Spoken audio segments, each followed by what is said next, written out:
Hey guys, welcome back to Movie Talk, here to talk about everything, everywhere, all at once. It was a trip. It was an incredibly weird, satisfying, heartwarming trip. I highly recommend this movie. It has everything. It has everything: comedy, action, drama, romance, everything. It blends them incredibly well. And yeah, it's just amazing. Uh, this is from the directors. They're called the Daniels, and their previous movie was Swiss Army Man. If you have never heard of the movie, I highly suggest you watch that one.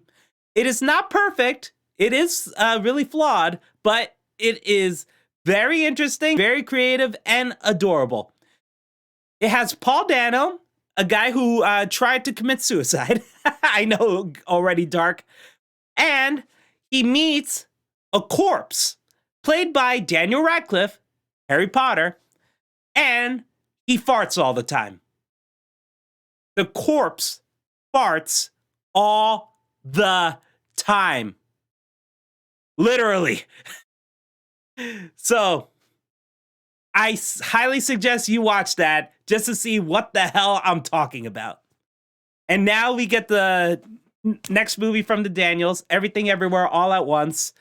Everyone brought their A game in this. Michelle Yeoh, Stephanie Hsu, James Hong, Jamie Lee Curtis, Jenny Slate.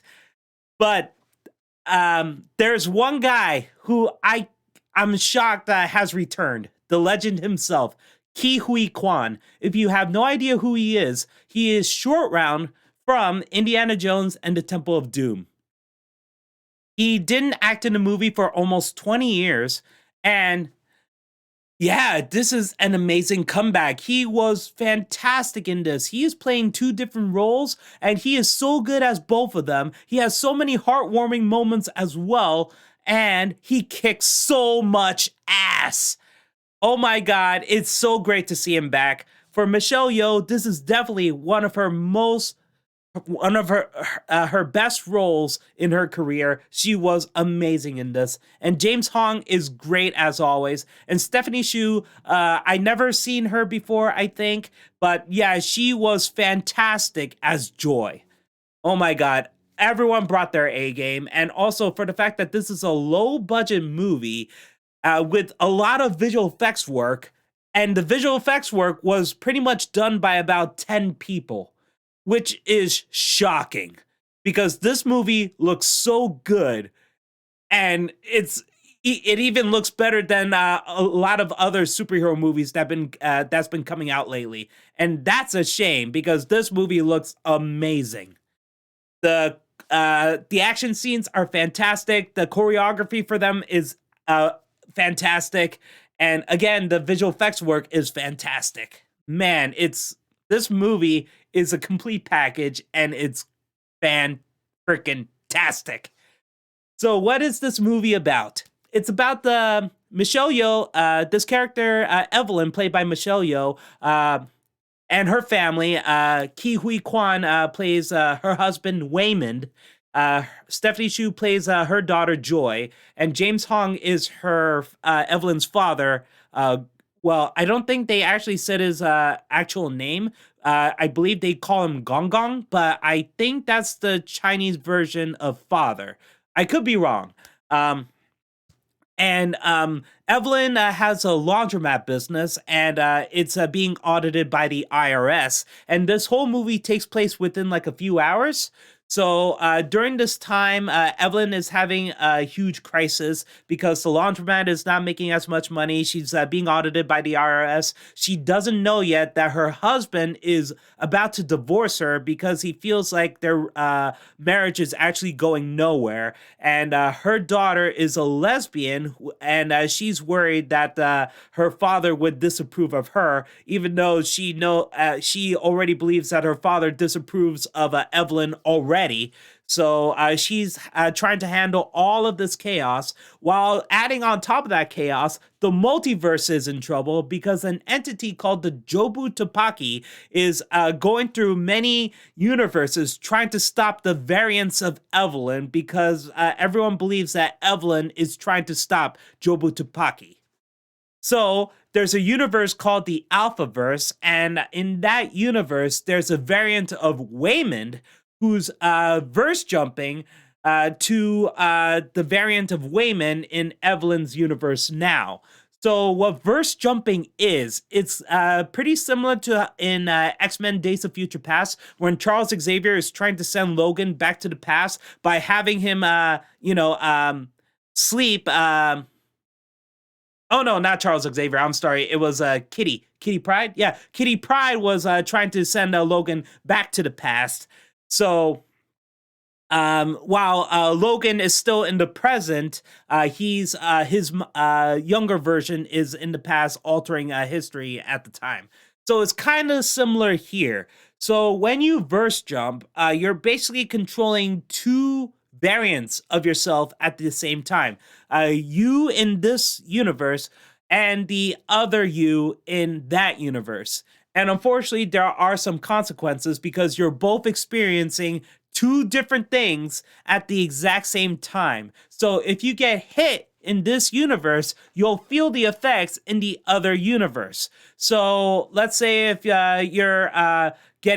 if you're in a real fight in this universe while the other you is attending a movie theater and you're in a crowd of people, if you get slapped here, you're going to feel the effects in that universe as well. And while you're in the crowd of people, it felt like you got hit by an invisible person.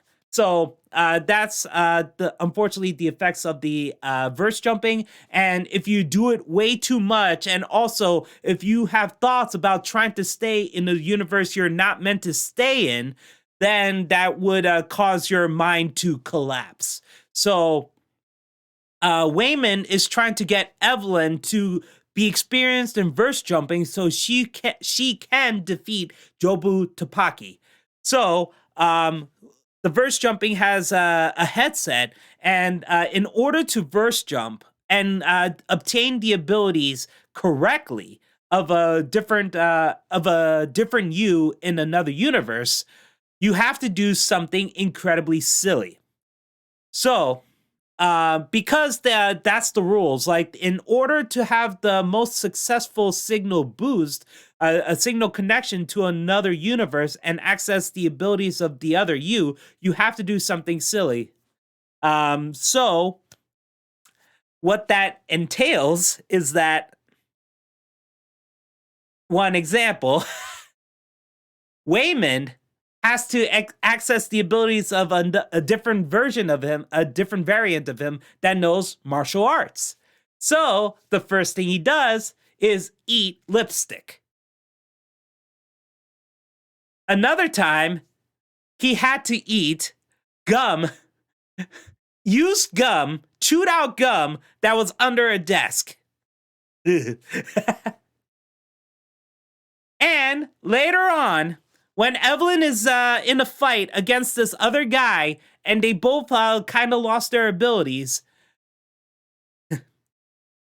So this guy is being told by his team in the Alphaverse that in order to have the abilities of a martial artist again, he has to stick something up his ass.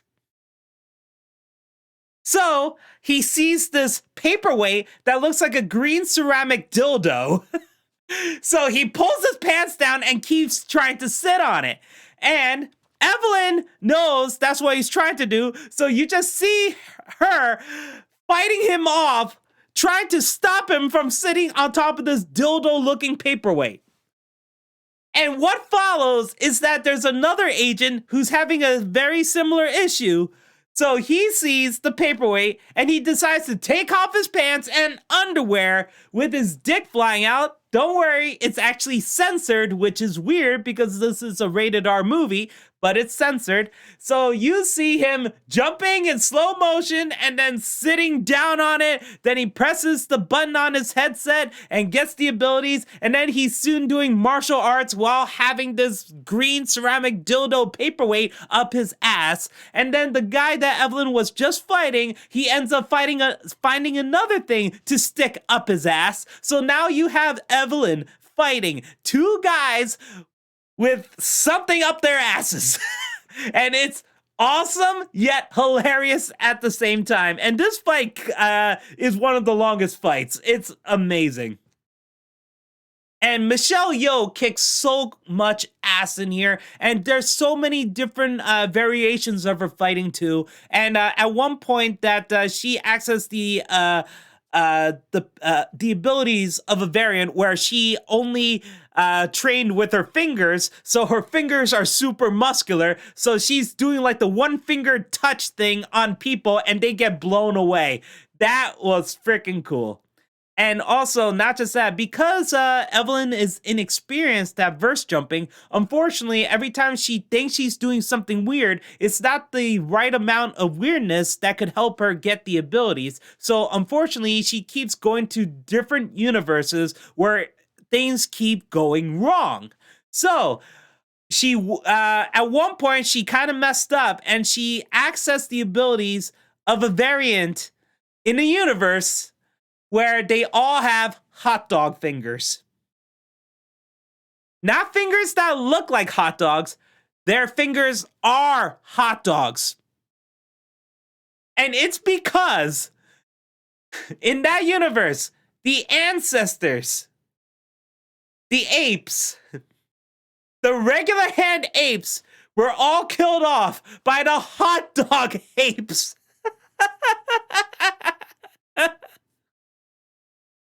And yeah, you do hear the music from oh shoot, I forgot what it's called. Zoxbrock. Shoot, I'm sorry, I totally forgot. It's the classic music from 2001: Space Odyssey. There's that. And also there's another one where she becomes a chef, so she knows how to cook and also parry stuff. And there's another one where she's accessing her as a sign wielder. So she uses it, her ability to wield a riot shield and use it as a shield. And she eventually uses it like Captain America, so he keeps spinning around and deflecting off of people.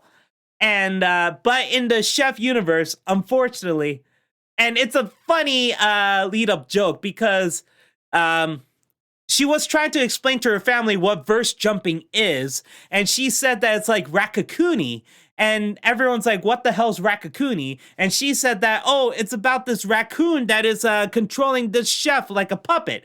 So everyone thought, no, you mean Ratatouille.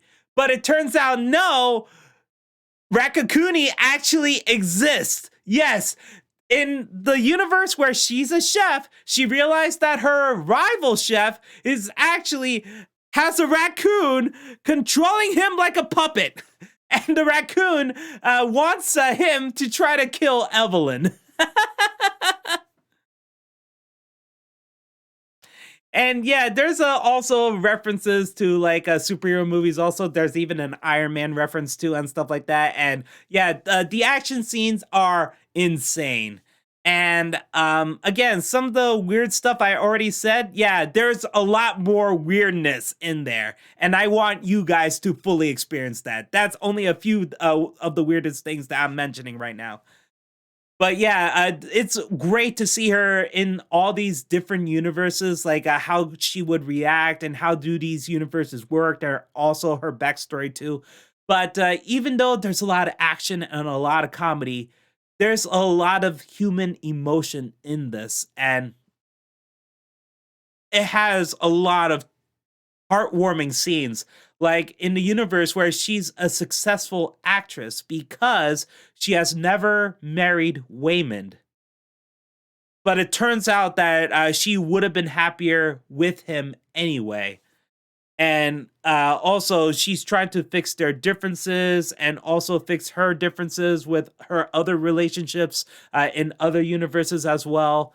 And this whole movie is a family movie, and it's honestly awesome that in this year, uh, we have two movies that are both Asian focused, and they're both about families.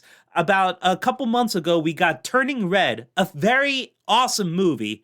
And that one shocked me because I thought I was not going to like it, but I really, really liked it. So, yeah, and now we got this here, and I am so happy that we're getting movies like this. Like, even though there's a lot of comedy, there's still a lot of heart. And yeah, this movie does that incredibly well. And I would say the whole thing about the multiverse concept, I don't know why, but now I just remembered Jet Li's The One. And if you haven't seen that movie, it's currently on Netflix right now. I'm rewatching it because I haven't seen it in many years. The last time I saw it was probably when I had it on DVD before it got scratched and I couldn't play it anymore. I love the movie, and I couldn't believe that it is honestly one of the first multiverse movies out there. And unfortunately, it got horrible reviews because people thought it was too stupid. But now I'm thinking, wow, maybe it's kind of ingenious. And yeah, this movie reminds me so much of Jet Li's The One. There's a lot of themes in here too, but I would say that this one is a much better version of Jet Li's The One. So yeah, I highly recommend this movie. It is fascinating. It is exhilarating. Visually is stunning. The acting is amazing. It's written incredibly well. All of it works. All of it works. And I recommend it. Go see it if you can. I cannot wait to see this again on Blu-ray. Yeah, I love it. I really love it. All right, guys. So that's my thoughts on everything, everywhere, all at once. Write down in the comments below if you actually seen the movie. What did you think of it? Did you like it? Did you hate it? Let me know. All right, guys. Thanks for watching, and I'll see you next time. Later.